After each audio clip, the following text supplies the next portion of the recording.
Kasi ang Diskaya, kaya hot seat sila ngayon at natutulig sa masyado. Kasi nga, dahil ang Diskaya family ay masyadong showy sa pagpapakita ng kanilang mga yaman na hindi naman nanggaling sa kanila. Ang kanilang kayamanan ay sa totoong buhay nanggaling po sa ating mga buwis na ibinabayad sa gobyerno. Kaya ang Diskaya family ngayon ay binubulabog ng mga simpleng mamamayan dahil isipin nyo naman, isang pamilya lang sila, 4 na po ang sasakyan. Hindi basta sasakyan yan, luxury car, vintage car na nagkakahalaga ng milyon-milyon. Habang tayo naman na mga mahihirap na mamamayan ay nagdurusa, lumalangoy sa kumunoy ng kahirapan, lumalangoy sa maruming tubig baha, habang sila'y lumalangoy sa dami ng kanilang pera. Sir, may tanong mga OFW, ay solusyon pa ba? May nakita ka bang solusyon para sa mga nangyayari sa ating bansa ngayon? Merong malaking solusyon kung magkakaisa ang mga mamamayang Pilipino para mag-iusap at manawagan na pumabana ang Pangulong BBM. Yan lang yun. Dahil sa lang ang tinitignan at sinusundan ng mga kasalukuyang nangungrang ngayon. Bumaba na lang. Para sa kapayapaan, walang magulong mangyayari. Step down, keep the position to the next as per Constitution. Ibig sabihin nung may karapatan tayong tuligsayin at gustahan ng mga taong sangkot sa korupsyon, lalong-lalo na ang pamilyang Diskaya? Yes, meron tayong karapatan dyan na hindi naman ito pagtuligsa. Ito ay pagpapayag ng isang katotohanan at pawang katotohanan lamang. We are not against the Diskaya family because we doesn't know who's there. But, sa ginagawa nila ay nagpapakita lamang sila nang wala silang malasakit sa ating bayan at mga bayan. Bakit ko nasabi? Yung pera na mga doon sa 40 na sasakyan na vintage luxury car, kung ginamit sa proyekto ng flood control, baka hindi tayo pinabahan ngayon. Baka hindi tayo nakakaranas lumangoy sa tubig baha at hindi rin magiging kaibigan ng Pangulo na painumin tayo ng tubig baha. Piliin nyo tubig baha, painom sa atin? Payag kayo, ganito ka na-infilter? Ano ko ang malaki? Yung Africa nga, isa sa matatawag natin pinakamahirap na bansa. Kahit kailan, hindi sila tumanas o uminom ng tubig baha. Tapos tayo, medyo mataas ang antas natin pagdating sa ekonomiya, pagdating sa pagiging bansa. Ginagalang at nirerespeto pa rin dati ang bansang Pilipinas. Painumin mo ng tubig baha. Ano magiging sitwasyon natin? Ano iisipin ng mga karatig bansa natin, mga kapitbahay nating bansa? Ano iisipin ng bansang Hong Kong, bansang Taiwan, bansang Japan, bansang Indonesia, bansang Malaysia, bansang Sri Lanka, bansang Bangladesh, bansang India? Ano ang titingnan nila sa atin? Yung mga Pilipino, wala nang mainom, iniinom ang tubig baha. Yan ba ay magiging proud tayo bilang isang Pilipino? Hindi! Sir, may nakikita ka bang magandang mangyayari sa investigation na ginagawa ni Bongbong Marcos? Wala 100% kasi sila nga yung ugat eh. Sila talaga gumawa ng independent panel for investigation that flood control because they are there. Sila mismo alam nila yan. Ngayon, to control, to manipulate, the result, gagawa sila. Kasi yung kay Senator Marcoleta under Blue Ribbon Committee, yun ang tamang talagang investigasyon. Sila ang may competent to investigate the flood control ghost project. Ang committee, ang investigasyon ng Blue Ribbon under Senator Marcoleta. Yan ang talagang dapat mag-imbestiga. Nolitin ang independent panel for investigation. Yan ay lalabas na naman na isang malaking manipulasyon and controlling the real result or real concern sa mga anomalya na yan. Bro, tanong lang, ano yung masasabi mo na sabi ng mga Marcos vlogger? Dapat daw purihin si BBM dahil isiniwalat ni BBM ang korupsyon dyan sa flood control. Talagang mga bobo. Mga bobo nagsabi niyan. Bakit ko nasabi? Di ba nung una siya mismo nagsabi na meron tayong flood control? Di ba? Nabanggalang ng barko? Di ba sinabi niya meron? Yes. Ha? Hindi niya sinasabing wala. Ghost project wala. Meron tayong 5,500 flood control project na natapos na. At marami pang kasunod. Ibig sabihin, hindi niya alam na may ghost project. Yung kaso, puputok yan. Nung nag-vlog ang isang muli kayo, nung nag-vlog kayo, nabanggit na yan, kung natatandaan nyo, nabanggit natin yan. Ghost Project. Lumabas ang pondo, walang proyekto. Ako yun at nakita nyo naman tayo yun. Wala pa yan, wala pa yung mga issue na yan. Nakapagsalita na tayo tungkol sa mismanagement ng mga pondo dahil kinukurakot lang nila. Oh, di ba? Ano sabi ng Pangulo? Napanggalang nandyan. Hindi, isa pa yung nabangga. Una yun.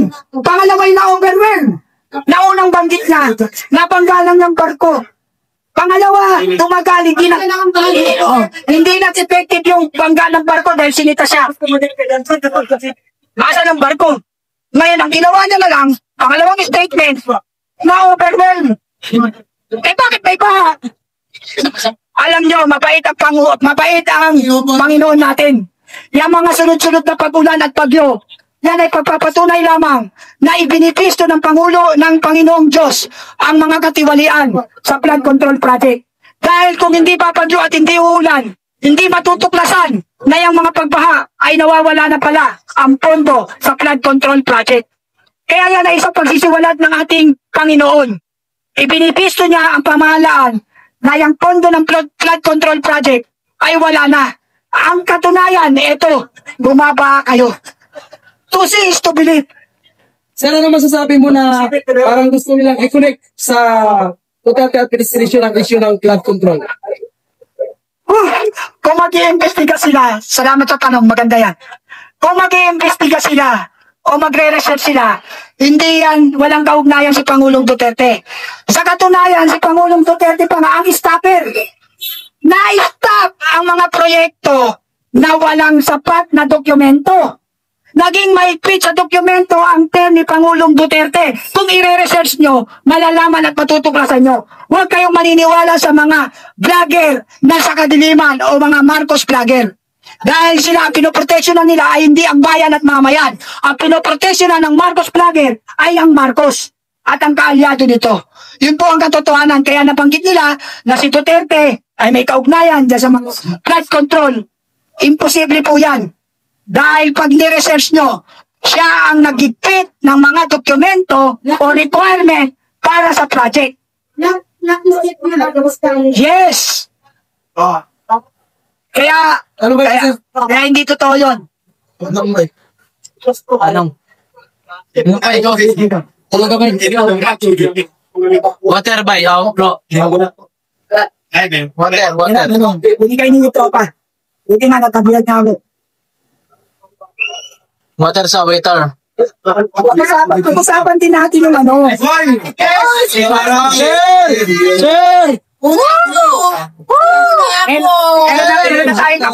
Dito na yung ating isang makisig.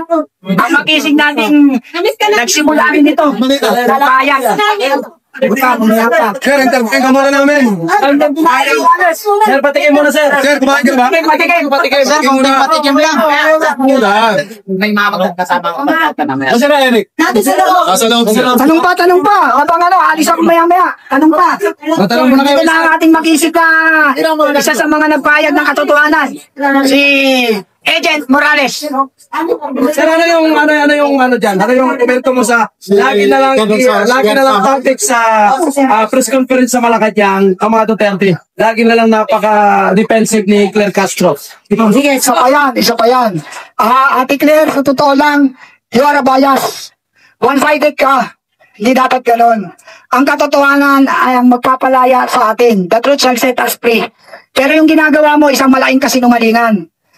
Lagi niyong pinagtatanggol ang kamalian ng pamahalaan. Oo, sige, nandun na tayo. Nagtatrabaho ka nga sa kanya. Okay lang yun, pero huwag ka nang bumanat kay Pangulong Duterte. Kasi wala namang katotohanan yung hataw mo kay Pangulong Duterte. Okay lang ipagtanggol mo si Pangulong PBM dahil tao ka ng Malacanang. Pero huwag mo na sanang papaliin o pasisinungalingan yung mga nagawang kabutihan ng dating Pangulong Duterte. Hindi na po mabubura sa aming puso't isipan ang kabutihan ng Pangulong Duterte. Kaya hindi kami maniniwala sa mga sinasabi mo. Sir, naniniwala ka ba si Saldico nasa US nagpapagamot? Yun ang sabi Pero para maniwala tayo, pay document, tignan natin sa manifesto ng airport. ng Ninoy Aquino International Airport. Dapat meron naman sila mga intelligence funds. Gamitin nila. Puntahan nila ang National International Airport, Ninoy Aquino International Airport, at i-verify nila kung ito nga ay lumabas ng bansa as per manifesto. Kasi ang bawat lumalabas ng bansa ay meron po yung listahan o master list na mga naging pasahero. Anong airlines, anong oras, anong araw. Meron po yan. Kung ang normal na tao po ay merong manifesto at may record doon sa pag-alis ng labas ng bansa, paglabas ng bansa, much more po ang mga taong gobyerno na talagang kilala naman na dapat inililista yan. Kasi nga, malay naman natin, kung nagtakbo ng malaking pera yan, paano na? Dapat yan, may whole departure order. Dapat ito pa isa ha, mga kababayan ko. Dapat ang lahat ng involved, yung Diskaya, yung mga congressman na hindi na nabanggit kung sino-sino yan, dapat lahat yan ay mayroong hold order departure. Hindi sila pwedeng lumabas ng bansa hanggat iniimbestigahan ang tungkol dyan sa Ghost Flood Project. Sir, para sa'yo dapat po tuloy-tuloy na yung maglalabas ng tao at pag-iingay. Para sa akin, dapat consistent na. Kasi ito po ay usapin na hindi na ito ay usapin ng politika eh. Walang kulay Ito ay usapin na ng bayan at mamamayan. Kawawang-kawawa na po ang bansang Pilipinas sa sobrang pamumulitika nila. Kawawang-kawawa na po ang bansang Pilipinas at ang mga mamamayan nito, lalong-lalo na ang ating mga bayani sa makabagong panahon na mga OFW na nasa iba't ibang bansa ay nagdurusa na rin dahil ang mga pamilya nila ay nahihirapan. Habang tayo nahihirapan dito, ang ating mga mahal sa buhay na nasa abroad ay nahihirapan din na magpadala ng pera dahil habang lumalaki ang gastusin natin dito, lumalaki rin ang demand natin sa mga kamag-anak natin na OFW. Kaya dapat talaga na matigil na itong mga kalokohan sa ating pamahalaan. Tigilan na ang korupsyon. Kawawa na po. Maraming salamat sa inyo mga kapulisan na nagpamasid ng kapayapaan dito sa lugar ng EDSA. Kita ko pa sila. Kami po ay nagpapahayag lamang ng aming sentimento dahil sobra na po ang nagaganap sa ating bansa. Kawawang-kawawa na po ang bansang Pilipinas sa pamamahalang walang malasakit. Kaya sana naman, maintindihan nyo ang sentimento ng mga mamayang Pilipino for the sake and concern for next generation. Sir, bilang dating OFW, ano yung panawagan ko kay Angkop Marcos para sa mga OFW? Kalawagan ko sa Pangulong BBM na sana naman ay maging maayos na ang kalagayan ng mga ating bayani sa makabagong panahon. Ang mga OFW natin ay dapat magkaroon na ng tamang justisya. Hindi na dapat sila napapahamak. Bigyan ng protection and welfare and benefits at bigyan ng pensyon ang mga retired OFW. Bigyan ng pensyon. Isa yan sa dapat na inuuna at binibigyan nyo ng batas. Bigyan nyo ng batas ang pensyon ng mga OFW. Hindi ang pagpapaba ng edad ng mga tumatakbong presidente at vice president. Mas importante unahin nyo ang pensyon ng mga retired OFW na tinawag ninyong bayani sa mga bagong panahon. Pero wala naman sa tunay na pagpapadama nito. Sir, yung sa eleksyon, ano yung ano mo dito kay George Erwin Garcia na parang ang ginawa niya dito kay Duterte Youth Party List na talagang ano talaga nila kay Duterte Youth Party List eh. Okay. Ano yan talaga nila eh. Okay, maganda. Yan, buti naalala mo yan. Ito pa, isang biktima ng abnormality ng COMELEC nang i-disqualified nila ang top na nanalo ng Youth Party List, di ba? Oh, 30 yun. Duterte Youth Party List. 3 million ng ano. Napakalaki ng bilang ng boto nito, pero ang ginawa nila, dinisqualified para makapasok yung Gabriela. Gabriela yung pinasok, no? Gabriela. Isipin nyo naman yun. Abnormal yan. Bakit kailangan mangyari yung ganon? At tapos, ito pa, si Abante, hindi rin naman nanalo congressman yan. Hindi nanalo sa by voting yan. Hindi yan chosen by Filipino people or resident of Manila. Pero bakit naging congressman na naman? Sibi-sibi pa. Ang last ng loob magtanong, hindi naman official. May matino daw siya, no? Yan ay appointed ng COMELEC na bastardong COMELEC yan. Yung Duterte Youth Family, napakalaki ng bumoto. Disqualified. Bakit? Bakit nung tumatakbo pa lang, nagsasubmit pa lang ng kanilang candidacy, COC, Certificate of Candidacy, dapat i-reject nyo na. nang hindi nagastusan at hindi na nahirapan pa sa pangangampanya. Nung magtagumpay at nanalo, dinisqualified nyo para lang makapasok yung isang party list na party list ninyo. At Unfair. mga kaliwa, Mga kaliwa pa pinasok nyo. Unfair yan, unfair. Dapat yan. Kaya nga malaki talagang, malaking mga abnormal ang nagaganap ngayon. Ha? yun na yung tanong ko kapatid. Sir, mamaya. May marami pa akong tanong sa iyo mamaya pagka... Alis na ako. Alis ka na. Hindi ka ba sasama sa arali ko kaya? Hindi na. Kasi, Salita ko na. ako mabot. Ay, may tinong ko eh. O, sagarin nyo na. Ano pa itanong nyo kayo? May tinong ko. Kasi may tanong na. Ay, may tinong. Tuloy-tuloy ba yung panawagan ng mga dating loyalista ay nag-withdraw ng support kay Pangulong Marcos? Ano ba yung ang pinaglalaban nyo na ngayon? Ito ay yung tungkol sa pag-withdrawal of support sa Marcos loyalist. Karapatan po ng bawat isa yan. Karapatan ng bawat Marcos loyalist. Kung sila ay naniniwala pa at nagtitiwala sa pamamahala ni Pipet, why not? They must stay. Pero, kung ang nakikita nyo naman ay kapaligtaran ng kanyang mga pangako, bakit kayo mananatili? Hindi kayo tunay na loyalista. Ito lang papaliwanag ko. Ang pagiging loyalista, this is not concerned for person or for political. The loyalist term is concerned for your loyalty for the country and people. That is called loyalist, not individual person. Ako naging loyalista hindi dahil sa TPPM. Naging loyalista ako dahil yung tatay gumanap ng tungkulin para paunlarin ang bansang Pilipinas. I mean to say, may tatamasang kagandahan noong panahon ng tatay. Pero nung nakita ko dito sa panahon ng anak, na wala ng patutunguhan, kewang-kewang na, I need to withdraw my support. Nag-withdraw na ako, wala na ako. Kasi nga, ang loyalty ko, doon sa bayan at mamayan. Ngayon, sasabihin nila, ba't na kay Duterte ka? Ang tanong ko, ito. Ano ba ang ginawa ni Duterte para sa bayan at mamayan? Ito ba'y pinaunlad niya? Binigyan niya ba ng kapayapaan ang bansang Pilipinas? Binigyan ba niya ba ng kaunlaran ang Pilipinas? Ang sagot ko, yes. Kaya nandun ang loyalty ko. Kung sino ang gumaganap ng kapayapaan, kaunlaran, kasaganaan sa ating bansa, nandun ang aking puso. Nandun ang aking loyalty. Boss, Iyon. you love your blood. Iyon ha. Nasa political ka ngayon. Kaya kung nakikita nyo kami, na nag-withdrawal ng support at nandito nagsasalita. Hindi po ito dahil kay Duterte. Galing ka pa na Laguna. Mga kababayan ko, correction please. Hindi po ako sumisigaw dito o nagpapayag ng sentimento ko nang dahil kay Duterte. Sorry to say, hindi dahil kay Duterte. Nandito po ako nagpapayag ng aking sentimento dahil para sa bayan at mamayan. Ngayon, na kay Duterte ako, kasi nga, ginaganap ni Duterte ang pagmamahal at ang pagmamahal niya, pagmamalasakit sa bayan at mamayan. Kaya nandun ako sa Duterte. Pero not because of Duterte, kaya ako nagsasalita. Nagsasalita ako para sa katotohanan, base sa aking nakikita at base sa aking nararanasan. Boss, ano Ayan po. yung komento mo na sinasabi ng tagapagsalita ng palasyo na pagpikyan daw si Bongbong Marcos sa kanyang gusto kong maging ligasiya ang paglaban sa korupsyon?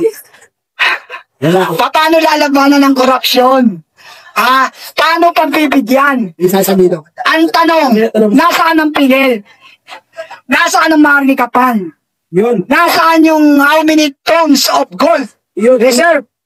Nasaan yung pellet over pan? Nasaan yung mga yan?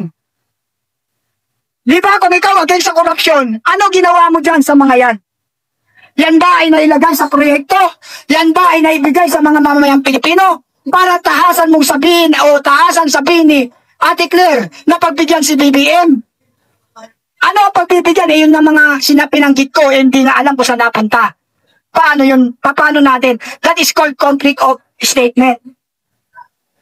Pero ikaw naniniwala na walang chance Walang chance na magawa niya yung paglaban niya sa korupsyon? Walang chance sa pakikipaglaban sa korupsyon kung ikaw mismo ay ugat ng korupsyon. Tandaan natin yan. Ano daw gusto niya daw linisin talaga yung korupsyon ngayon, lalo sa DPWH. Paano mo nga lilinisin? Di dapat unahin mo na si Tambaluslos. Yun, totoo bakit ito Oh, ang kalanan mo? unahin si Tambaluslos. Saldi ko, bakit hindi ka pangalan? Si Saldico, unahin niya mga yan kasi yan ang mga lumulutang sa investigasyon.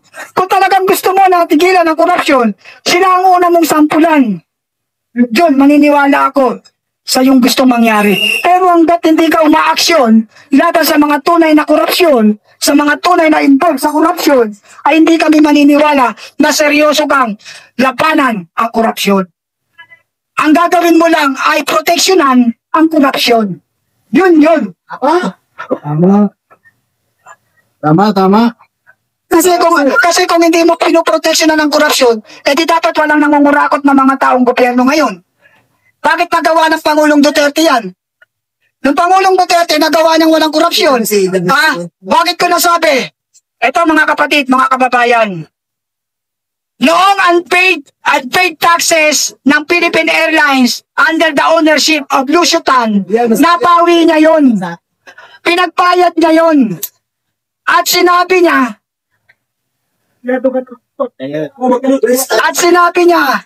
mismo, na within how many days na hindi mo ipapalit ang buwis na hindi mo isinumite ay kahit wala na tayong maging paliparan, kahit hindi na lumipad ang mga Philippine Airlines, basta ibalik mo ang unpaid taxes na hindi mo ibinayad. Ano ginawa? Ano nangyari? Hindi pa natatapos yung araw na binanggit ng ating Pangulong Duterte, binayaran niya na agad yung buwis ni Mr. Lucio Tan. Binayaran agad. Diba ang galing? Binayaran, ano yun? Hindi milyon yun, bilyon. Bilyon na halaga ang binayaran sa atin na ibalik sa pondo ng bayan. Ito pa sir, ano makomment mo sa sinasabi ni Clark Castro? Na si BBM lang daw yung may tambang na paimbestigahan ang anomalya sa flood control. Yung past administration daw, so tinutukol niya yung kay Binoy at kay PRRT ay hindi daw nag-imbestiga sa korupsyon sa DPWH at sa flood control. Ang tanong, yan ba ay na-expose during the term of other president or previous president? Diba hindi lahat sila connivance? Lahat sila nagkakasundo, walang mag-iingay. Bigyan lahat ng mga contractor, lahat ng mga yan, bigyan para walang mag-ingay, para walang lumitaw na whistleblower, walang magpipisto ng ating mga anomalya. Ngayon, dumating tong term na to. Actually, hindi si BBM ang nakapagpapisto niyan. Wala pa si BBM, meron na talaga at kinontrol ni Pangulong Duterte yan. Mag-research kayo. Huwag kayong dumepende sa sinasabi ng mainstream media. Mag-research kayo para makita nyo na naging stricto sa dokumento, naging stricto sa dokumento ang panahon ni Duterte sa mga pagre-release ng project o ng pondo sa project. Ang daming requirement na dokumento bago ka pa-aprobahan. Yan ang ginawa ni Pangulong Duterte para makontrol ang korupsyon. Walang project, walang dokumento. Pag walang dokumento, no project. Nangyari yan. O ngayon lumitaw. Bakit lumitaw? Dahil sa kapabayaan din nila. Lumitaw ang isang showy na pamilya na nagyayabang sa social media. Na sa totoo lang, abnormal yung pagyayabang mo. Hindi naman ang galing talaga sa yung pera na yun. Sir, out of topic sa corruption, naniwala ka ba na bumaba na yung droga sa Pilipinas? Hindi! Malaking no. Dahil ang dami pa rin patayang nagaganap. Marami pa rin mga krimen na nagaganap na kapag pinerify mo, ang sani at ugat ay droga. Sir, naniniwala ka pa rin ba na dapat ipagpapatuloy ang panawagan ng Gircolicol kay Marcos Pinyo? Yes, dapat lang dahil yan ang magkakaroon ng kapayapaan ng mga mamayang Pilipino na nagdududa sa pamamahalang ito.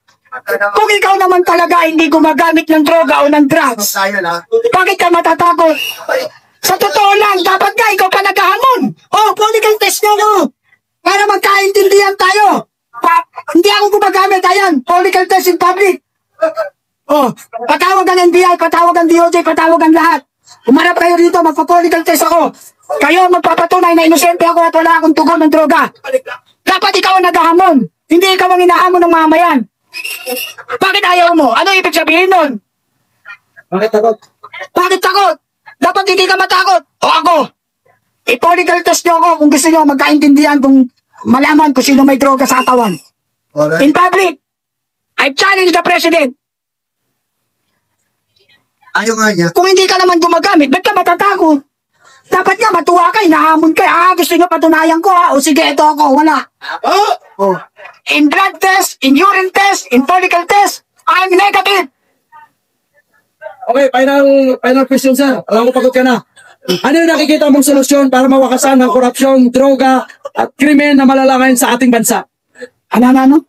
Ano nakikita mong solusyon para mawakasan ng droga, korupsyon, at krimen na malalangayin sa Marcos administrasyon? Ang solusyon na nakikita ko, sorry to say, bumaba ka na lang, Pangulong BBM. Pakiusap, step down. You are incompetent, leader. Sir, panawagan mo sa ating mga kababayan na mga nanonood.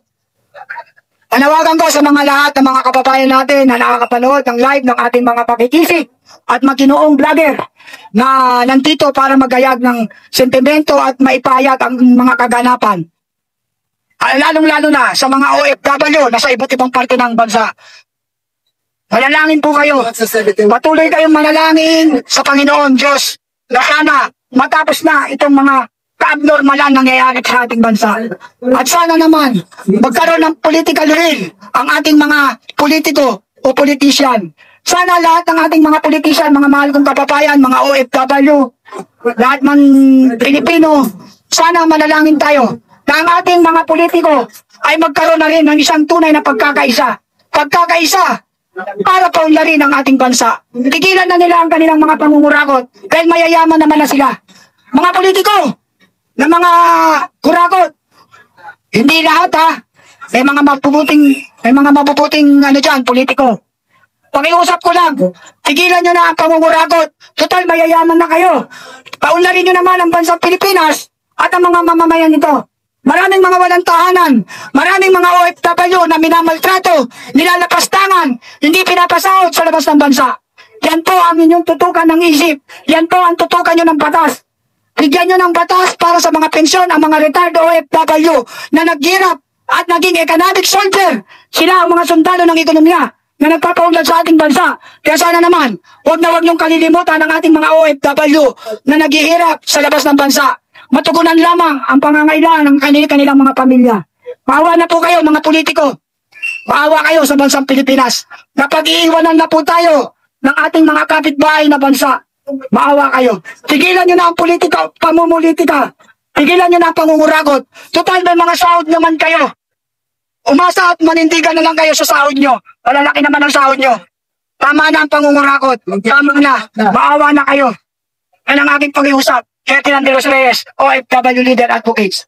Salamat sa ito sa ating may mga usap yan. Alright!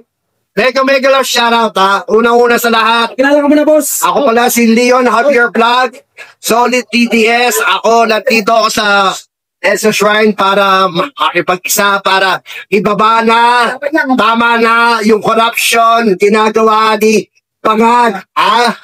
Tama na yung ginagawa ng mga pagnanakaw ni Santico. Lalo-lalo si Martin Romualdez. Hindi natin kailangan magkaroon ng isang corrupt na government. Ako ay nananawagan sa lahat ng Pilipino. Makipag-isa tayo dito dahil sobra na. Yung flood control, sila din yan. Yung flood control, sila din yan na gumagawa ng paraan para kumita. Bakit hindi itong Sandy ko umuwi? Bakit tumakas ka? Tumakas ka na naman. Dala-dala mong pera ng bayan. Ang kapal ang mukha mo. Makapal ang mukha nyo. Kami, mga Pilipino, kami ang mga taxpayer dito. Yung pera namin, ininakaw nyo. Bakit? Dahil nagpapayaman kayo. Nagpapayaman kayo. Lahat tayo dito ay naghihirap. Wala nang kwentong itong bansa natin, no? Ikaw, Bangag, PBM, Marcos administration, kung gusto mo talaga iwakas ang corruption, balik mo ang pera na ninakaw ng tatay mo. Balik mo. Kung talagang gusto mo mabago yung Pilipinas, ibalik mo ibalik mo yung mga ninakaw ng tatay mo. Ibalik mo. Dahil hindi mo pera yan. Anong ginagawa nyo? Puro deposit. Shout out pala sa mga team Alindog. Diba? Anong ginagawa nyo? Araw-araw na lang. Hearing. Pero may nangyayari ba? Wala eh. May nangyayari ba? Wala eh. Wala pang makulong eh. O diba? Dapat managot.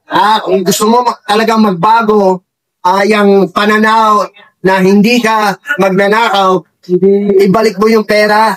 No? Ibalik mo yung bilyon-bilyon ng pera na ninakaw nyo. Makapal ang mukha nyo talaga, ha? Makapal talaga ang mga mukha nyo. Araw-araw na lang kayo nag-hearing, wala naman nangyayari.